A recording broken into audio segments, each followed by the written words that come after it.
ask her. Start over. Start fresh. One could. Put things right. No. Sorry, kid, that's the one thing you could never do.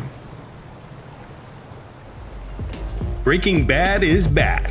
Well, sorta.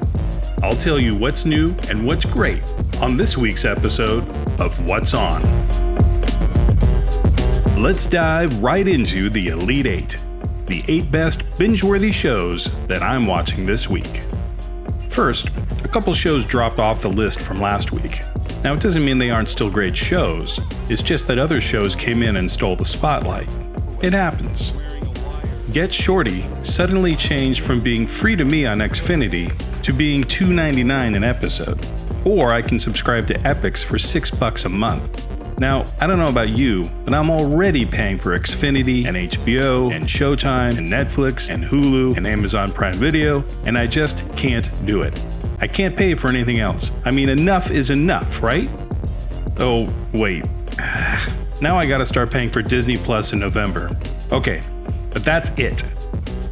Oh, dang, stupid Apple. Okay, I guess I'm gonna need Apple TV Plus as well.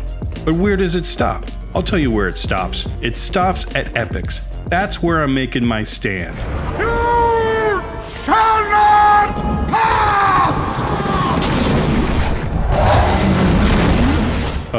So where were we? Oh, that's right. I already watched Get Shorty Season 1 on Netflix, so I guess I'll just have to wait until the other seasons get picked up there as well.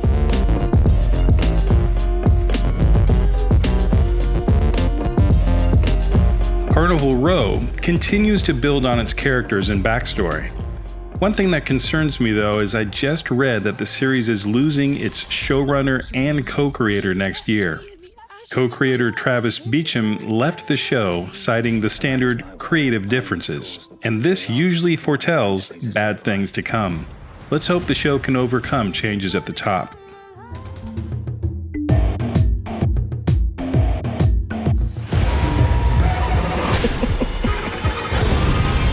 Marianne continues its creepy journey.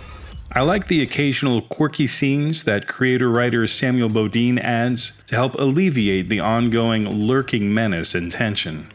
It's incredibly stylish and very well done. I worked my way through Unbelievable pretty quickly.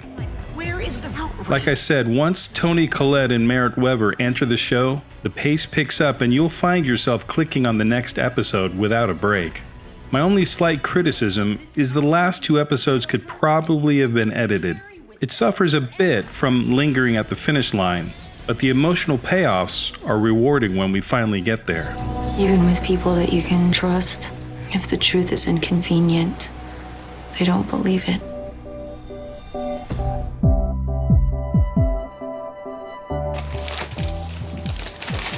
Is that from Bert?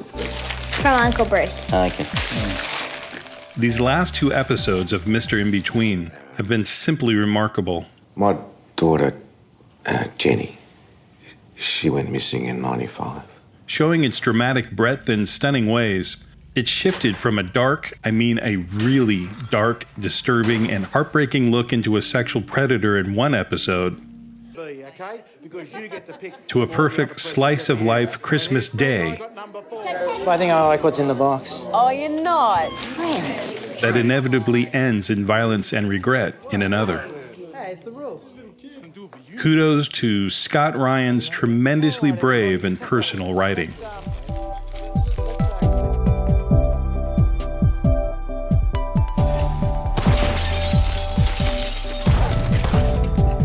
As the deuce winds down, its characters are starting to come to terms with the inevitable outcomes of their decisions.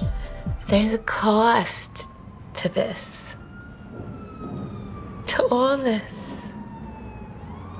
Do you ever think about that? What we do? I mean, what happens to these women? It's like all our hard work didn't matter because I made mistakes when I was a kid. David Simon's plotting can be very subtle and stretch across multiple seasons, but when the storylines finally reach their ends, the hammer blows often hit with tragic and emotional force.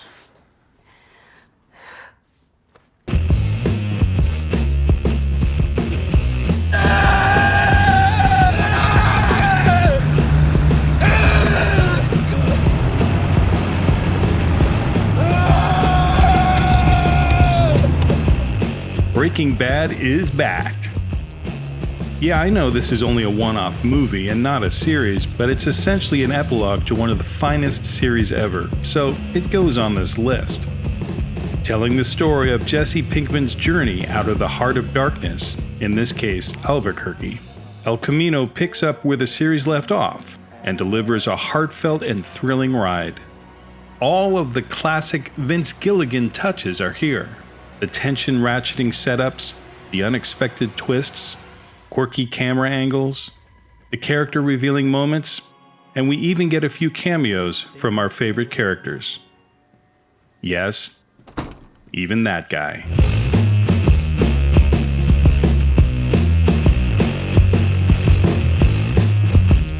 After a 2-year hiatus, Mr. Robot is also back and jumps on this list all the way up to number 2. This series, like another of my favorites, The Americans, is almost criminally underappreciated. Mr. Robot is a lethal combination of the paranoia-rich tension and character detail of The Americans, mixed with a Fight Club-like premise of anarchy and mental illness. The results are predictably volatile. Season 4 kicked off with a perfect hour of shocking reveals and thrilling setups. Be sure to check this one out if you haven't already.